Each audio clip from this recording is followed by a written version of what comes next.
This is Dr. Lee Moore here at the Castle Rock Men's Health / Caveman Agenda podcast. Really super psyched to talk to Josh Barton here today. And before that, I just want to thank all of you guys for taking the time to listen to what it is that we have to say. I just want to give a little bit of a heads up about what we're talking about today. I got really excited when I ran into Josh a couple of days ago, and he was telling me about his upcoming out-of-country stem cell therapy plans. And I was like, we've got to talk about this. So I bumped a couple of people out of the way. And so I just want to say to everybody, hey, welcome to Josh Barton. Josh, say hey to everybody.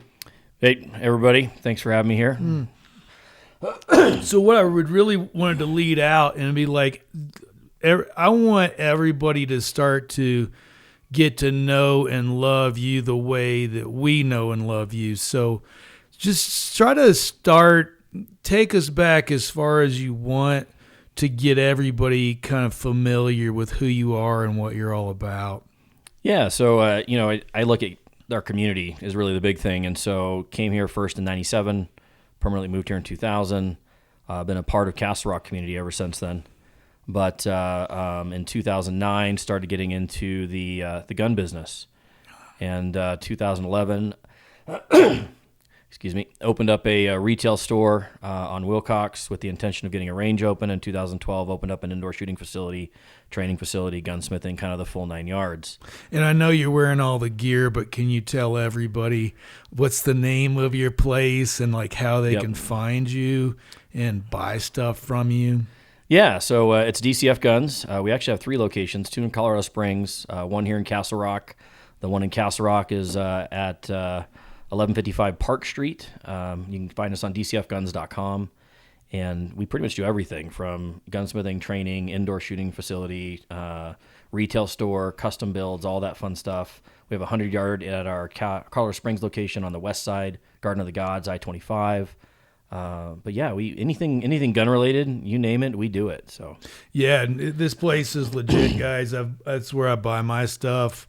Get my I use their range to get my stuff sighted in, and just for fun too. I just haven't been for a while, so that's and then so you got that going on. Tell us about do you have wife, kids, family? I know your mom pretty well. Yeah, so I mean, my grandmother lives with us, and we also have 2 kids, me and my wife. One is 8 and 13. And they go to school here locally, and it's important that we're part of that community, which is why, having a business here, living here, having our kids go to school here, a lot of the stuff we see in the news is obviously a huge concern for us and something that we take very seriously with how we interact with our community. So yeah, definitely buy local, unless you're not local, and then buy from Josh. But anyway, and how long have you been with your wife? Well, next year is 20 years. So. Oh, wow. Yeah, so that's fantastic, man. It seems like it's only been 5, so it must be going well. Awesome. I don't think I've ever met her, but bravo to that. Yeah. And then I think I remember that you've got some first responder law enforcement history. Yeah, so I actually got involved with a state reserve agency about 9 years ago. Got it. Just recently separated, actually, with everything going on and being out last year. But yeah, and I really enjoyed that. I actually have a bomb detection dog, and I volunteer my services. And hopefully, if I can get over this mess that I'm dealing with now, I plan on doing more volunteer services and supporting smaller agencies because they can't afford bomb dogs. And so that's kind of where my focus was, is something to give back and do to the community. Awesome. So, yeah. And by the way, if you guys hear him like cough or clear his throat a lot, don't get aggravated, because that's kind of like what the whole show's about. The show's about Josh's lungs. But anyway, yeah, so by the way, yeah, thanks so much for your service. So, like, I'm kind of curious to tell me who in your life like motivated you or transformed your life, or like who sticks out as someone that really got you moving to be the guy that you are. Yeah. Yeah. And, I think that there's, and it's really hard to pick one, but it started with my grandfather at a very young age. What was it about him? Just, our family didn't come from a lot. So it was all about just being honest and hardworking. Yeah. And that's kind of where that foundation started. And I lived with them for the first, 5 or 6 years of my life while my mother was going through a rough time. And then she kind of really carried on that motivation going forward with everything that she did, raising kids on her own. So, coming from what I would consider not a normal family, and having to go through a lot of those struggles on welfare and all the other wonderful things that we did, looking back, I think really made a difference and an impact on me on where I'm at today. So that's amazing. Like what resonates with me in what you just said was, you've got this incredibly successful family unit with a marriage of 20 years, and yet it sounds like you come from a broken home, single family mom. What is it that had you not repeat that, I guess is the way I'd word that question.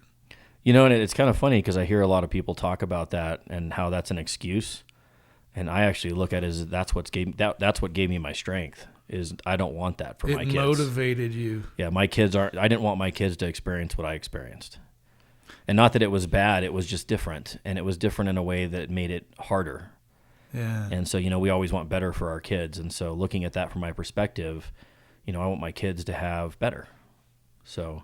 Wow. And what did you see in your mom, if anything, that was motivational as well? Just watching her struggle. She had a cumulative 30 years of continued service in the military. Got it. So she started in the Air Force, got out of the Air Force after 40 years, was in the Army Reserve while she went back to school, got picked up by the Navy, retired from the Navy after 16 years. And so just watching her go from, being enlisted to going to officer school to getting her pilot's license to fly helicopters, to do all these crazy things. What helicopters she fly? Hueys, mostly. Nice. But just watching that was extremely motivational to see somebody, like I said, that was on, we were on WIC, right? So that's where we started. And when we left... Tell people what WIC is. It's a government assistance program for buying groceries. It's a government cheese. Yeah. Literally, government cheese. Literally. But going from that and ending up in a place where she could afford to retire and live a good life and help the kids out and be part of our lives and enjoy things like that was just amazing. So definitely. Yeah. Wow. Just got to take that in for a minute. What about, because she was in the military, was she gone a lot when you were young? She was, and that's kind of where I have that bond, like I was saying, with my grandfather, because they would come. He retired when he was younger because he was a really hard worker and saved and made that happen. And it was nice to have them there. So whenever she would go on any sort of leave, they would come and they would be with us while she was gone. Oh, that's an amazing family story. To close out this segment, I'm also just dying to hear about your work as an arms dealer. That sounds like kind of, I would say it might sound a little nasty for our left-leaning listeners, but I'm just kind of curious. Tell us about that. So I've done local and international stuff. I guess if you own a gun store, you got to get your stuff, man. Well, you do. And so, the international stuff really happened because of the limitations back in 2012 through 2014. Right. When you couldn't find ammo, you couldn't find a lot of different things. So I got hooked up with a lot of surplus dealers outside of the country. Right. And it was actually really fun. And after watching movies that have some of these things in it, it's kind of interesting how much some of that rings true. But, being able to source things from different suppliers and manufacturers and be able to supply, obviously my customers with the things they need was important. Yeah. And of course, first and foremost, we always try to buy American, right? We want to buy U.S. made. Of course. But when it comes to things that have to do with defending ourselves, if we can't get it because the government is making it hard to get, I have no problem getting it to make sure we have it. And so that's what it came down to is that if our customers needed ammo to train and we couldn't get it anywhere, I'll make sure and find it. So that's kind of how that all got going. And it was actually a lot of fun. I got to meet a lot of retired military individuals that now do contract work. And it was just a whole different world that, you think isn't real until you've actually been part of it. And it's actually a lot of fun. So very good. Very good. Well, I said to close down this segment, I've just got one last thing that kind of popped into my head. We're about to dive in to kind of a dark time in your life. Yes. And I want to know, and I think the listeners want to know, who is Josh pre this dark time? Like, how do you want the listeners to know, like, who you are and sort of where you want to go with this stem cell adventure? Yeah. No, and that's a great question because I had a lot of health issues back in 2015. I left working, corporate jobs, started the gun store, the stress of owning a small business, young children, marriage was fairly new. I mean, a lot of things. And so I had packed on a lot of weight and was doing not so hot. And I ended up making a change in my life at that time. So 2015, 2016, lost 35 pounds. It doesn't sound like a lot to some people, but if you've ever been at 200 plus and you're at 175, it's a huge difference. And we're like 5'9". Are you 5'9"? 5'8". Yeah, if I'm 5'8". Yeah. Thought you were a little taller. Okay. So, thank you. So that obviously plays a toll in that. And, when that was done and I went on, at the time I did the juice diet and meal replacement and just tons of exercise, lost a bunch of weight. I mean, I was down in the teens on body fat, which for me after being in the high 20s was huge. Yeah. And so I felt awesome. I felt wonderful. Yeah. I went through, literally the first 2 years of COVID and I attended all the, rallies to not shut businesses down, to keep churches open, never had a single health issue whatsoever. Everything was great. And, I felt fantastic, sleeping at night, the whole 9 yards, eating, everything was all in line. I mean, it was a different person. And so that all changed after COVID. Got it.